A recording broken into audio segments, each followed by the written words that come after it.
Bienvenidos a un nuevo mensaje de CSO. El miércoles pasado hablamos de Abraham y dijimos que Dios hizo un pacto con Abraham, un pacto de 7 promesas a Abraham. Los versículos que leímos fueron el capítulo 12 del libro de Génesis. Capítulo 12, los primeros, por decir los dos, versículo 2 y versículo 3. Pero vamos a leerlo desde el versículo 1. Como dice Génesis 12, lo vamos a leer desde el versículo 1 hasta el 3. Pero Jehová había dicho a Abraham: vete de tu tierra y de tu parentela y de la casa de tu padre, la tierra que te mostraré. ¿Y qué dice? Identifiquen allí las promesas que Dios hizo a Abraham. Y haré de ti una gran nación, una nación grande. Te bendeciré, engrandeceré tu nombre y serás bendición.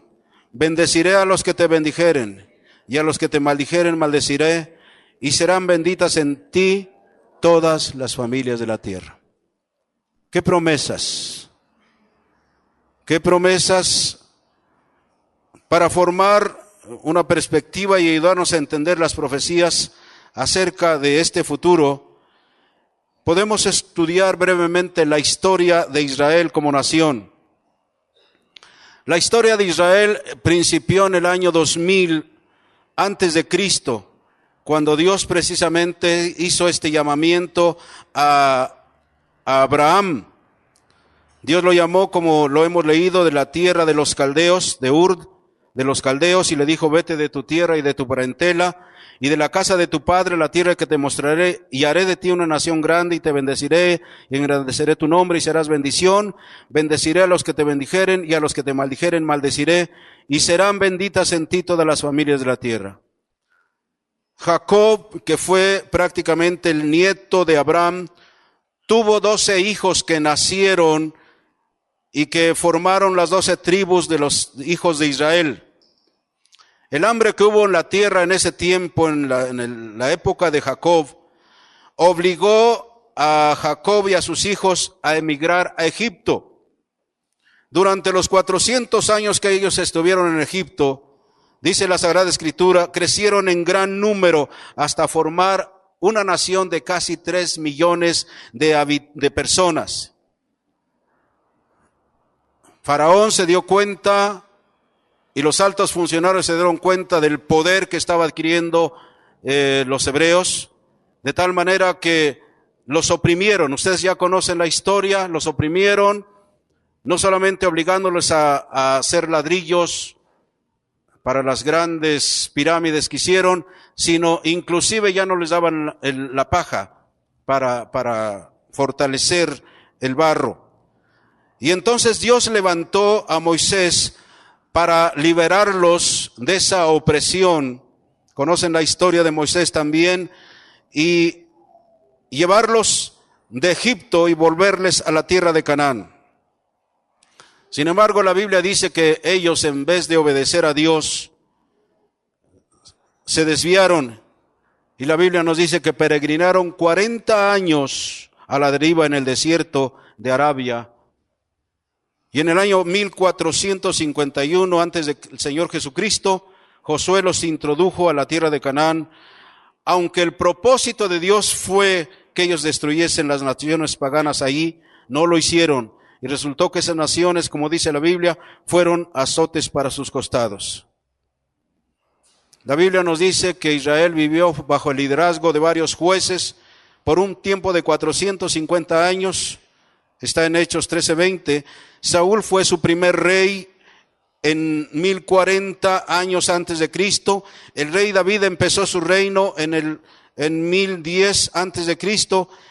Después el reino de David se dividió en dos y fue llevado se dividieron entre las 10 tribus y 2 tribus de Judá, y fueron llevados en cautiverio. La Biblia nos dice, la verdad es que lo que ha pasado en el pueblo de Israel es un milagro. No puedo detenerme en hablar de tantas cosas de lo que ha sucedido con ese pueblo, de tantas maravillas que han visto y del favor de Dios que tiene Dios sobre ese pueblo. Porque ahorita hay aproximadamente unos 4 millones de judíos que han regresado a su tierra. Pero también dice que en Rusia hay como unos 3,5 millones de judíos que no los dejan salir a veces. En Argentina hay como cerca de 500,000. En Canadá hay otros tantos, y así por diferentes partes. Pero Rusia no los deja salir a los judíos de allí porque ellos quisieran controlar al Medio Oriente. Pero Dios ha dicho en su palabra que Él los va a traer del norte, del sur, del este y del oeste y los va a meter a la tierra. Y si Dios lo dijo, Él lo va a hacer. Ese es un hecho. Ese es un hecho. La palabra de Dios se cumple fielmente. Por cerca de 2,500 años el pueblo anduvo errante, esparcido. Ustedes saben esa masacre de 6 millones de judíos por los nazis, y todos queriendo desaparecer a los judíos. Sin embargo, en el año 48, después de la Segunda Guerra Mundial, Israel se constituyó en una república, en un estado. Y desde allí nadie ha podido sacarlos, ni lo van a sacar. Yo estaba leyendo y han convertido el desierto en vergel. Esas tierras que eran desierto las han convertido en vergeles.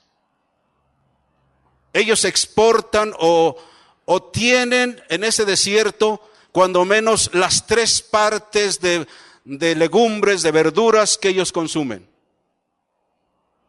Mi hijo me comentaba que ahora que fueron, toda la comida es abundante. Verduras, carnes, aves, pescado, todo. Es un milagro. Es un milagro.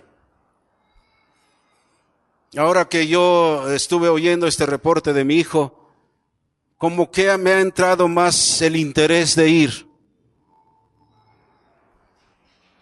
Ya leímos, mantengan mesa por favor, ya leímos, algún día hablaremos más sobre esto. Bueno, con decirles que ni el idioma, ni su idioma, ni su lengua la perdieron. Ellos siguen hablando hebreo, a pesar de estar en muchas naciones y haber aprendido el idioma de tantas naciones. Lo que se habla en Israel es el inglés y es el hebreo, y algo de los otros idiomas. Así que yo le invito para que usted empiece a aprender hebreo. ¿Qué le parece? Para que cuando menos sepa qué pedir, ¿no? Yo quiero hasta aprender algo de inglés, aunque sea. Lo único que sé, cuando he quedado con un norteamericano, una vez que estábamos en el aeropuerto, él estaba esperando salir para otra parte de los Estados Unidos, yo estaba esperando para venirme para Oaxaca, creo, y nos quedamos mirando así. Él no hablaba español, yo no hablaba inglés. Me decía, coffee.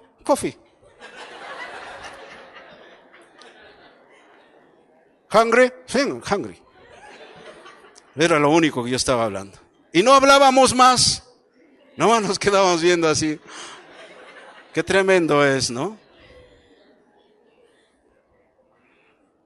Yo creo que necesitamos aprender cuando menos sleeping, hungry, coffee.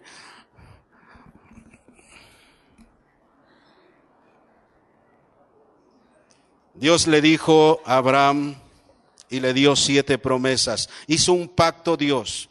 A través de este libro, desde Génesis, ya dije el miércoles pasado, Hay una palabra escrita en toda la Biblia y es la palabra fe. Fe es creer. Y le dio 7 promesas a Abraham. Le dijo, te haré una gran nación. Y Dios está explicando el tamaño de esta promesa. En Génesis 35:11, que ya lo leímos, solamente lo refiero. El tamaño de Israel iba a ser, escúchenme bien, en 2 niveles. Como nación y como naciones. ¿Está claro? Dice, te haré como el polvo de la tierra. ¿Dónde usted no encuentra polvo? Dice, así los voy a hacer. Por eso la nación de Israel está en 2 niveles. Como nación, pero también como naciones. Y nosotros formamos parte de esas naciones. Así que entonces esta promesa se le hizo a Jacob, el nieto de Abraham, que era un desterrado del hogar. Y ya dijimos hace un momento, el desterrado ha sido un fenómeno mundial durante siglos. En Génesis 35:11 da el nombre de Dios como Dios Todopoderoso, o en la pronunciación antigua se llama el Shaddai.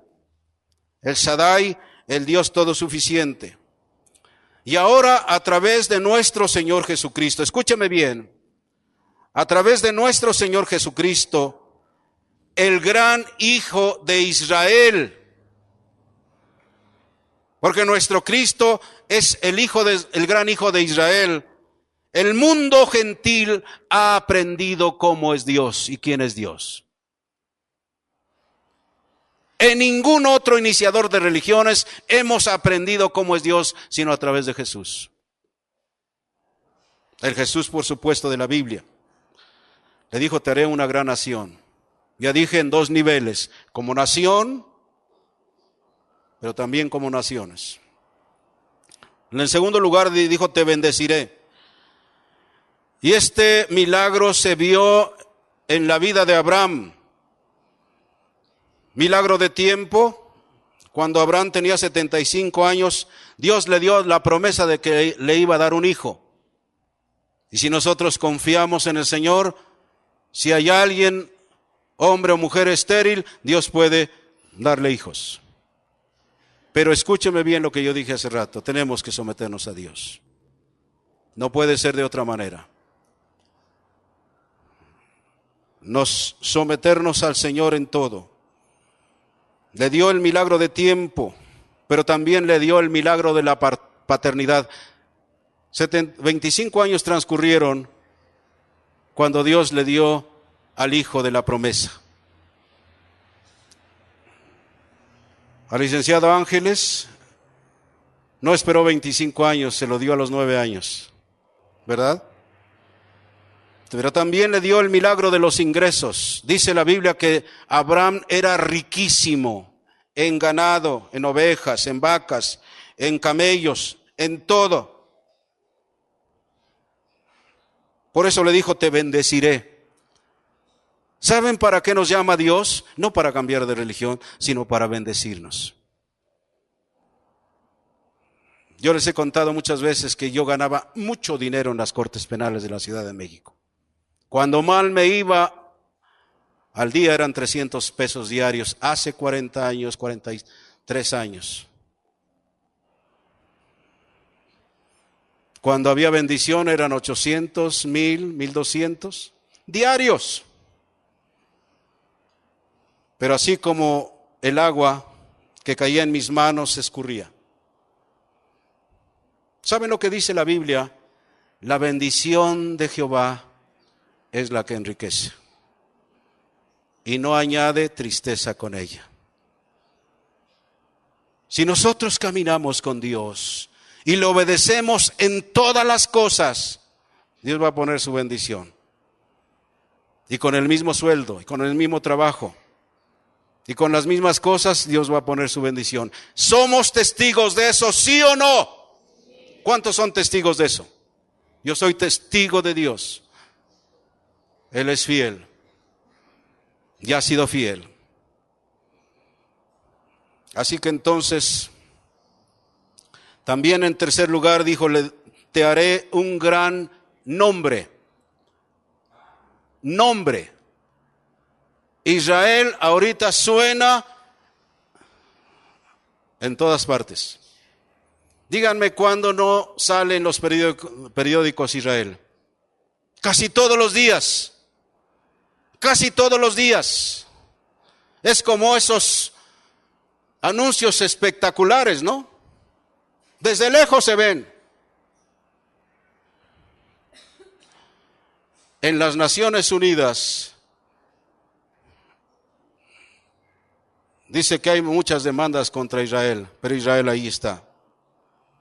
Dios le dijo a Abraham, el padre de la nación judía, te haré un gran nombre.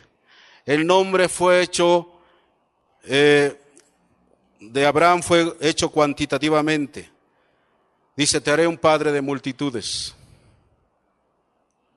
Parece que en aquel tiempo, cuando no tenía hijos, Dios le dio esa promesa. Imagínense, padre de multitudes, cuando mi esposa ya está vieja, cuando es estéril, padre de multitudes. Por eso se le llama el padre de la fe, porque le creyó a Dios. ¿Y saben cuál es la dificultad de muchos de nosotros que no le creemos a Dios?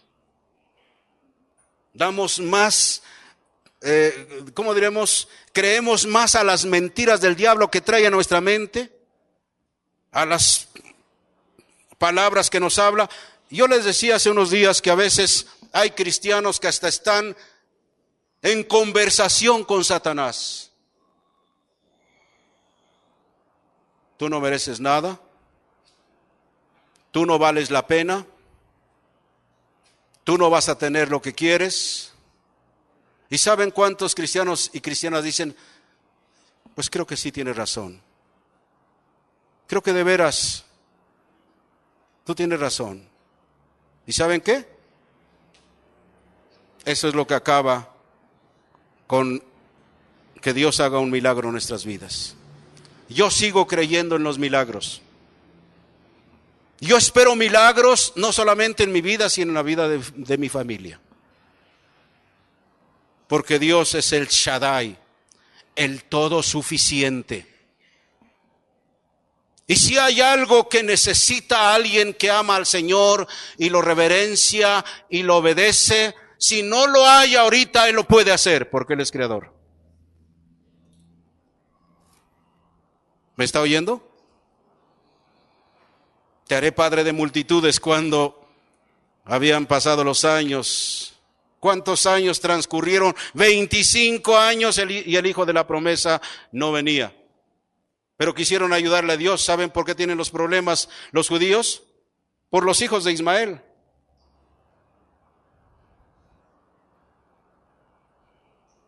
Porque a veces hay ocasiones cuando nos desesperamos y decimos, no, creo que Dios no me oye, Dios no me contesta, yo le he orado y he pedido a Dios y he andado caminando con Dios, pero creo que no, mejor voy a ayudarle a Dios.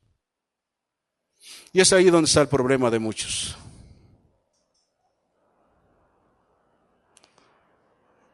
Dice la Biblia, al que cree, ¿cómo dice? Al que cree, todo le es posible. Es palabra de Dios. Así que cuantitativamente dijo, te haré padre de multitudes. Socialmente, Dios le dijo, eres un príncipe poderoso entre nosotros, dijeron aquellos que le conocieron. Espiritualmente, también fue grande. Dios dijo, esconderé de Abraham algo de lo que voy a hacer. Ahí se encuentra Génesis 18, 17 al 19. Génesis 18, 17 al 19. No lo lean. Pero también ministerialmente fue grande. Él le dijo a aquel rey que quería acostarse con Sara, porque él dijo, es mi hermana. Le dijo, dice que vino una plaga grande sobre ese rey y Dios le habló a ese rey y cerró la matriz de las mujeres. Pero cuando le habló a este rey, le dijo, es un profeta y orará por vosotros. Génesis 27.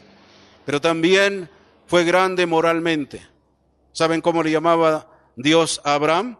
Mi amigo. Mi amigo, Abraham. Isaías 41:8, solamente para que quede grabado en el cassette. Pero también le dijo en cuarto lugar, serás bendición. Esta palabra es imperativa. Serás bendición. Y algunos de nosotros sabemos que ese es el lenguaje imperativo. Es una orden. A donde fue Abraham, siempre fue una bendición. ¿Y saben cuál es la enseñanza para nosotros?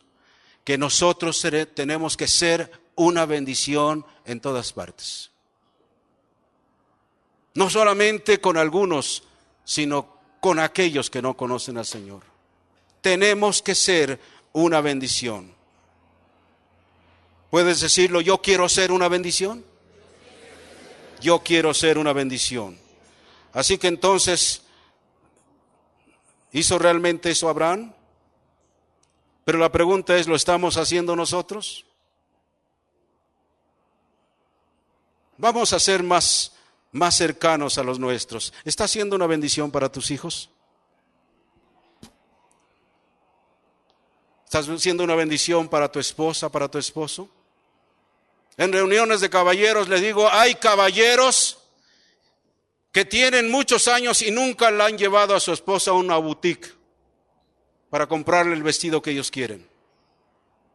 Nunca le han dicho, ten 5,000 pesos para que te compres lo que tú quieras. Puede ser 3,000, puede ser 10. Hay mujeres que yo he conocido que tienen años y tienen la ropa que trajeron de su casa, de sus padres. Los esposos tienen que ser una bendición para la esposa, para los hijos. La esposa una bendición para el esposo. Que seamos una bendición para los nuestros, principiando por ahí. Yo a veces he tenido que hablar a caballeros, le digo, tú te preocupas por tus hermanos, por tu familia secundaria, pero la Biblia dice que el que no cuida de los suyos, ¿qué más dice? Es peor que un infiel. Si tus padres están ancianos, ayúdalos. Visítalos, dales, mándales. Dentro de tus posibilidades. No, pero pastor, usted no conoce, mi padre me maltrató, perdónalo. Y hónralo ahora, a tu madre, a tu padre. Sé una bendición, dijo Dios a Abraham, te haré una bendición, serás bendición, le dijo Abraham. En quinto lugar dice, bendeciré a quienes te bendigan. El Salmo 122:6, léanlo por favor. Hay una versión del rey Jacobo que dice, ora por la paz de Jerusalén. Salmo 122:6. Ora por la paz de Jerusalén. Los que te aman, le dijo Abraham, que era el padre de la nación judía, los que te aman prosperarán. Y a través de los años, de los cientos de años, esta parte de la promesa del pacto ha sido probada. Durante centenares de años a nivel internacional, las naciones que han favorecido a Israel han sido favorecidas. Y desgraciadamente se ha dado la maldición inversa. Me decían alguien que en las Naciones Unidas, por los problemas constantes y por la influencia de algunos países poderosos, todos están en contra de Israel. Usted vea las noticias y cuando por la provocación de los palestinos matan a un niño o algo, toda la publicidad es en contra de Israel, ¿sí o no? Ahora, yo no digo que odiemos a los palestinos, no estoy diciendo eso. Dios dice que los amemos a todos, pero Él nos está diciendo claramente que oremos por la paz de Jerusalén. ¿Cómo dice el Salmo 122:6? Por favor, alguien que me lo lea. A pesar de sus desviación hasta cierto punto de los Estados Unidos, a pesar de su descuido espiritual, porque fue una nación fundada sobre las promesas de Dios. Sus fundadores de esa gran nación fueron personas que conocían la palabra y conocían las promesas de Dios. Y es la nación que prácticamente ha enviado misioneros a todo el mundo, que ha gastado dinero, pero también Satanás se ha ido en contra de ellos. Por eso a veces nos dicen que aquí, yo recuerdo una ocasión el delegado de migración aquí en la ciudad hace años, estaba predicando un hombre que había sido rock and rollero, Larry Gilbert, altote, miembro de una tribu, muy lleno de vida del Espíritu Santo. Y vino una gente, lo denunciaron y me dijo, saque ese señor, quiero que salga. Nosotros debemos de la delegación de migración y queremos que salga. Él no es mexicano. Le digo, mire, si quiere sáquelo, yo no puedo. Él está ministrando ahorita. Si usted quiere, después de que termine, yo le digo que salga. Pero ahorita no le puedo decir. Estaba predicando la palabra. Ahora, ¿quiere sacarlo usted? Usted sabe, no le entró. Después fuimos a la oficina de migración y el delegado me dijo, es que estos extranjeros vienen y predican otra religión. Le dije, no, señor. El evangelio que ellos predican, yo lo estoy predicando aquí en Oaxaca. Yo soy mexicano y soy oaxaqueño. Y ese evangelio que ellos predican, yo lo estoy predicando aquí, porque la Biblia es una, nada más. No discutimos mucho tiempo, cayó en la cuenta, dijo, bueno, está bien. Así que vemos nosotros que los Estados Unidos ha sido uno de los países que aún ahora respaldan a Israel. Y a pesar de toda su decadencia espiritual y moral, Dios todavía lo sigue protegiendo. ¿Saben por qué? Porque dice, bendeciré a los que te bendigan. Yo quise darles este estudio, estas notas, para que ustedes tengan un concepto claro y oremos por Israel, por la paz de Jerusalén. Pero Dios demanda que oremos por todos los hombres y todas las mujeres. Porque Dios no hace acepción de personas, pero las promesas que Dios le dijo a Abraham se están cumpliendo hoy en el siglo XXI. Ahora, el versículo, el número 6, dice, maldeciré a cualquiera que te maldiga. ¿Que hay gente que maldice a los judíos? Sí, hay gente que lo maldice. En todos los países han querido exterminarlos. 6 millones de judíos fueron exterminados en los campos de concentración. Y en todos los lugares han querido acabar con Israel. Hitler y su inicuo antisemitismo acarreó un final horroroso, tanto para él como para la inicua gente que seguía su maldición. No es cosa fácil maldecir al Dios de Israel. No es cosa fácil. Vamos a leer Números 22, capítulo 22 de Números, es el cuarto libro de la Biblia. Números 22, del 1 al 6. Por favor. Partieron los hijos de Israel y acamparon en los campos de Moab, junto al Jordán, frente a Jericó. Ustedes. Y Moab tuvo gran temor a causa del pueblo, porque era mucho, y se angustió Moab a causa de los hijos de Israel.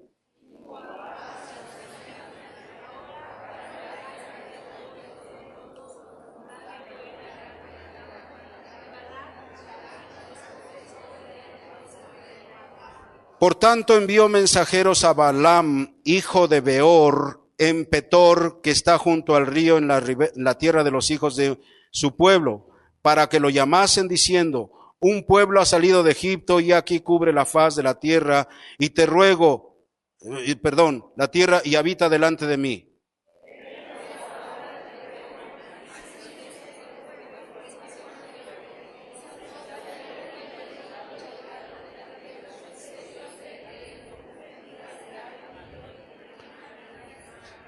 Hasta ahí lo dejamos. Tomen su lugar. ¿Quién era Balaam? A veces yo tenía en otro tiempo el concepto de que Balaam era un profeta de Dios. Pero escúcheme bien, Balaam no era un israelita, sino era un sacerdote adivinador, intencionalmente conocido. Balac creyó que ese hombre podía maldecir a los demás, como lo leímos en el versículo 6, al influir en la voluntad de los dioses y de los espíritus mediante su conocimiento secreto de hechicería, encantamientos y manipulaciones misteriosas. Balaam pudiera haber sido alguna vez un verdadero seguidor de Dios, puede ser. El versículo 18 de ese mismo capítulo dice: y Balaam respondió y dijo a los siervos de Balac: aunque Balac me diese su casa llena de plata y oro, no puedo traspasar la palabra de Jehová mi Dios para hacer cosa chica ni grande. Parece que aquí como que era un buen profeta, pero conocemos la historia. Él era un corrupto, era amador del dinero, amador de los placeres y de tantas cosas, y la Biblia nos dice que fue muerto, fue matado de una manera miserable. Pero tal vez aquí podríamos decir, bueno, tal vez era un verdadero seguidor de Dios, que tal vez se apartó y se convirtió en un hechicero, puede ser, pero él no era israelita. Vamos a leer en 31:16 de ese capítulo de Números 31:16. A ver, léanlo porque tenemos que saber. Dice: y aquí por consejo de Balaam, ellas fueron causa de que los hijos de Israel prevaricasen contra Jehová en lo tocante a Baal-peor, por lo que hubo mortandad en la congregación. ¿Saben lo que él aconsejó? Bueno, no lo puedo maldecir, pero ¿por qué no les envían unas damas y los hacen caer en inmoralidad? ¿Era cristiano? ¿Era hijo de Dios? No. Un hijo de Dios no aconseja eso. Un siervo de Dios no hace eso. Así que entonces, de esto nos habla Deuteronomio 23, 4 y 5, segunda de Pedro 2, 15, Judas 11 nos habla de Balaam. Como todos los falsos profetas, escúchenme bien, en el pueblo de Dios hay buenos profetas, profetas verdaderos, pero también la Biblia nos habla de falsos profetas. Hay siervos de Dios verdaderos, pero hay siervos de Dios también falsos. Y uno se pregunta, dice: Dios, ¿y por qué no los quita? ¿Y por qué no hace juicio con ellos? Dice que el trigo tiene que seguir creciendo con la cizaña, ¿no es cierto? Los criados del dueño de la viña le dijeron: Señor, alguien vino y echó cizaña en tus terrenos. ¿La arrancamos? Dijo: no. Si arrancan la cizaña, se van a traer el trigo. Déjenlo, que crezcan juntos. Y en la iglesia actual, vamos a decir, los malos y los buenos están creciendo juntos. Por eso trataré de exhortarlos cuando Dios me indique, para que vivamos vidas santas. Si nosotros nos queremos pasar de listos y volver a los antiguos caminos y a las antiguas cosas, no lo vamos a engañar a Dios. Yo me he propuesto, porque yo sé que algunos se incomodan. ¡Ay, el pastor siempre está exhortando, siempre! Prefiero que se incomoden ahorita, pero que en aquel día no me reprochen, digan: pastor, tú pudiste llamarme la atención y no lo hiciste. Ahora Dios me dice que no entre, que ni me conoce. Pero yo no voy a decidir por ustedes. La responsabilidad es cuidar nuestra vida. Antes que mirar la paja de los demás, vamos a ver si no tenemos una viga en nosotros. ¿Está claro? Porque a veces nos constituimos en jueces de los demás y nos olvidamos de lo que estamos haciendo incorrectamente. A Dios no lo vamos a impresionar con nada. Así que entonces, como todos los falsos profetas, él no tenía ningún interés genuino por el honor de Dios ni la santidad de su pueblo. Incapaz de maldecir al pueblo de Dios, Balaam los llevó al pecado y a la inmoralidad.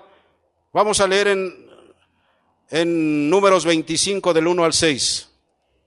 Allí precisamente aconsejó.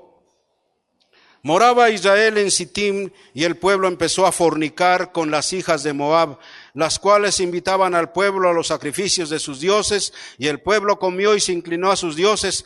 Así acudió el pueblo a Baal-peor, y el furor de Jehová se encendió contra Israel, y Jehová dijo a Moisés: toma a todos los príncipes del pueblo y ahórcalos ante Jehová delante del sol, y el ardor de la ira de Jehová se apartará de Israel. Entonces Moisés dijo a los jueces de Israel: matad a cada uno aquellos de los vuestros que se han juntado con Baal-peor.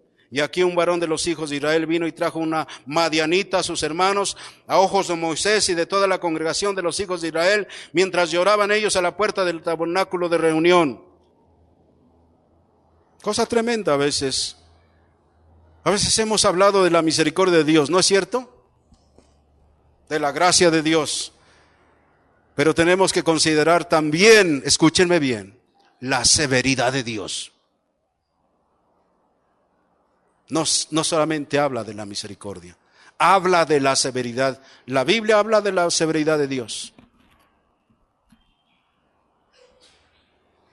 Así que entonces, él aconsejó: pónganles mujeres, invítelas a fornicar, invítelos a cometer toda clase de inmoralidad, y no va a haber necesidad de que yo los maldiga. Ellos van a cargar la maldición. En el capítulo 31 que ya leímos de Números 31, 16 también está, en Apocalipsis 2, 14. Por eso lo mataron a Balaam. 31, 8 de ese mismo capítulo, adelante de lo que nosotros leímos. 31, 8 dice: mataron también entre los muertos de ellos a los reyes de Madián, Evi, Rekem, Sur, Ur y Reba, 5 reyes de Madián. También a Balaam, hijo de Beor, mataron a espada. Qué tremenda situación, ¿verdad? Vamos a terminar con la última. Todas las naciones de la tierra serán bendecidas a través de tu persona, Dios le dijo a Abraham. ¿Cómo iba a ser eso? Recuerden que Dios, desde que el hombre pecó en el huerto del Edén, Dios dio una promesa. ¿Se acuerdan cuál fue? ¿Se acuerdan o no se acuerdan? De la simiente de la mujer nacerá alguien que aplastará la cabeza del diablo. Yo anoche estaba meditando esto, digo: Señor, has venido para deshacer las obras del diablo. Yo creo que en mi caso yo ya no viviera. Los que hemos sido conscientes sabemos que si hubiéramos seguido nuestra loca carrera, muchos ya no viviéramos. Hombres y mujeres, porque no podemos decir nada más los hombres, las mujeres también. Pero un día Dios nos encontró y nos habló y nos enseñó el grave peligro en que nos encontrábamos. Como hemos dicho, si todo terminara en la tumba, comámonos y bebamos, dice San Pablo, que mañana moriremos, pero no se acaba todo. Ya conocen el epitafio que les he mencionado muchas veces de San Agustín, ahí en los panteones postrados, aquí la eternidad empieza. ¿Cómo? A donde mucha gente materialista dicen, todo se acaba en la tumba, ya después de muerto, ¿ya qué? Ahí principia la eternidad. Y esto no es un espantasuegras. Gracias a Dios por la verdad mesiánica de esta última bendición. En Cristo serían bendecidas todas las naciones. Dijo el Señor Jesucristo: el que me ha visto a mí, ha visto al Padre. Cuando aquellos le dijeron: Señor, muéstranos el Padre y nos basta. Dice: tanto tiempo que estoy con vosotros y no me has conocido. El que me ha visto a mí, ha visto al Padre. Hoy estaba oyendo una palabra y dicen que cuando el sumo sacerdote entraba una vez al año al lugar santísimo para presentar la sangre por toda la nación, dice que antes el sumo sacerdote tenía que hacer expiación por él. Tenía que matar un animal en su lugar y presentar expiación por él. La Biblia no dice, pero la tradición dice que cuando el sumo sacerdote entraba con algún pecado, pequeño, grande, y entraba hacia el lugar santísimo, tan pronto pisaban el lugar santísimo caía muerto. Algunos dicen que en la vestidura llevaban unas campanitas. Cuando las campanitas dejaban de sonar, era que el sumo sacerdote había muerto. Y le ataban una cuerda a su pie, porque nadie podía entrar y sacar al muerto de allí, porque caía muerto también. Así que cuando eso sucedía y el sumo sacerdote, por no haber hecho expiación, tenían que jalarlo de la cuerda, jalarlo para sepultarlo. Pero maravíllense, nuestro Señor Jesucristo nunca presentó expiación por él, porque él era santo, tentado en todas las cosas, pero santo. Tú y yo vamos a ser tentados a hacer las mismas suciedades y cometer las mismas suciedades que antes hacíamos. Tú te decides, hombre, mujer, tú decides. ¿Quieres volverte al vómito como el perro se vuelve a su vómito? ¿Quieres volverte al cieno como la puerca lavada se vuelve al cieno? Tú puedes hacerlo. ¿Sí o no? ¿Quién no lo impide? ¿El pastor? ¿Quién es el pastor? ¿Quién es el pastor? Yo voy a hacer lo que me da la gana. Adelante, caballero. Adelante, dama. Nadie te va a impedir. Y escúchame bien, ni Dios te lo va a impedir. ¿Sabías eso? ¿Sabías eso? Ni Dios te lo va a impedir, porque Dios va a respetar tu libre decisión. Seguro. Cuando el Señor se presentó al lugar santo allá con el Padre Eterno, Él entró con la sangre para redimir a toda la raza humana. Él no presentó sangre por hacer expiación por su persona, porque Él era santo. En una ocasión, delante de políticos, delante de religiosos, delante de sacerdotes, delante de tanta gente, le dijo: ¿quién me redarguye de pecado? ¿Se acuerdan de ese pasaje? Si tú te pararas con tus vecinos y les dijeran: ¿quién me dice algo? No se pararía alguien y diría: mira, yo te vi así, así, así. Tú has hecho esto y esto y esto y esto. Tendríamos esa libertad para decir: ¿quién me redarguye de pecado? Pero mi Señor nunca, aunque la gente, la chusma, los malos intencionados han dicho por allí que el Señor Jesucristo era amante de María Magdalena. ¿Han oído alguna vez esa diablura? Pero no fue así. Él se presentó con sangre, con su propia sangre, para redimir a todos nosotros. Porque Él era santo, santo, santo. Y Él dice que seamos santos como Él es santo. ¿No te parece medio difícil ser santo? A veces quisiéramos que el Señor no fuera tan santo como para decir, Señor, déjame hacer una cosa y después me arrepiento.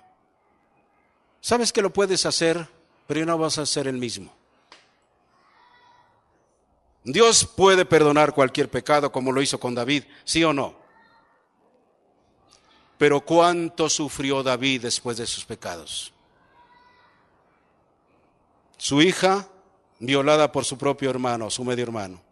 Absalón en contra de él queriendo quitarle el reino. Las mujeres de David violadas allí enfrente de todos por uno de sus hijos. Y una serie de consecuencias. El pecado Dios puede perdonarlo, caballeros y damas, pero las consecuencias a veces no nos las podemos quitar. En una ocasión había un cristiano que estaba con esa lucha y decía, Dios, ya no quiero pecar, ya quiero vivir una vida santa. Y dice que un día se le ocurrió, dice, voy a comprar una tabla de madera, y cada vez que cometa un pecado voy a clavar un clavo y otro, y otro, y otro. Y un día se dio cuenta que había muchos clavos. Pero él decidió, ya no quiero seguir haciendo lo mismo. Señor, ya quiero vivir una vida santa. Y él dijo, cuando yo haga una acción santa, yo voy a quitar un clavo. Se propuso vivir una vida santa. Y cada vez que venía la tentación, dijo, no más, te voy a obedecer y voy a ser santo. Quitó un clavo, quitó otro, quitó todo y quitó todos los clavos. Y le dijo a un amigo, mira, ya mi tabla está bien. Pero empezó a llorar. Le dijo, ¿por qué lloras? Mira, ya estás viviendo una vida diferente. Dice, ¿sabes por qué lloro? Porque allí están esos hoyos todavía. Ya no están los clavos, ya no están mis pecados, pero lloro por haberle fallado a mi Señor. Tú decides. El Señor vino para vivir en nosotros y Él es un santo. Ahora nosotros decidimos si le permitimos que Él viva siempre con nosotros. Y como dijo Pablo, ya no vivo yo, sino Cristo vive en mí. Y lo que ahora vivo en la carne, lo vivo en la fe del Hijo de Dios. ¿Dejarás que el Señor viva en ti su vida? ¿O vas a vivir la tuya? Puedes revolcarte con quien sea, hombre o mujer. Puedes revolcarte. Pero a Dios no lo vamos a engañar. En Cristo se ha cumplido esa promesa de Abraham hace muchos años, dada a Abraham. Estamos hablando de más de 4,000 años. Y esta promesa se está cumpliendo, se cumplió en mi vida. Se está cumpliendo en millones de personas. En ti serán benditas todas las naciones de la tierra. Medita en esas palabras de Deuteronomio 28 y tú decides qué estilo de vida quieres vivir. ¿La vida de las bendiciones o lo otro? Vamos a inclinar nuestra cabeza. Decidamos. Creo que la palabra es suficiente es útil para redarguir, para corregir, para instruir en justicia, para que cada uno de nosotros seamos lo que Dios quiere que seamos. Vuelvo a repetir, puedes hacerlo de tu vida lo que quieras. Puedes vivir como quieras, nadie te lo va a impedir. Y yo he dicho casi de una manera sacrílega, ni Dios te lo va a impedir. ¿Por qué? Porque Él sigue respetando nuestra libre decisión. Así que tú decides. Si le obedeces, dice, estas bendiciones vendrán sobre ti y te alcanzarán. Si no te sometes a Él, será lo contrario. Arreglemos nuestra vida, Dios. Si hay alguien que necesita hacerlo, decídase pronto. Nadie puede jugar con lumbre sin quemarse. ¿O sí? Dice, yo ando en la lumbre y no me quemo. ¿Quién? ¿Quién anda en la lumbre y no se quema? ¿Quién anda? No estoy tratando de ponerlos bajo maldición, pero nos hace bien estar prevenidos, ¿verdad? Padre, te doy gracias en esta noche. Y más que nada que tu palabra nos siga instruyendo. Señor, y que cada uno de nosotros decidamos cada día, cada momento, someternos a tu palabra. Aunque la gente nos juzgue fanáticos, santulones o santulonas, ¿qué importa? Aunque el mundo nos rechace, aunque nos desprecien, aunque se burlen de nosotros, nosotros sabemos a quién hemos conocido. Al Santo de Israel, al Santo de Israel, al que por tu gracia, Padre eterno, nos lo diste hace cerca de 2000 años en el pesebre y más tarde en la cruz. Gracias, Padre. Gracias por tu gran amor. Y aquí en Oaxaca y en Convivencia Cristiana queremos honrarte. Y queremos honrarte con nuestra buena vida. Gracias por todo. En el nombre de Jesús.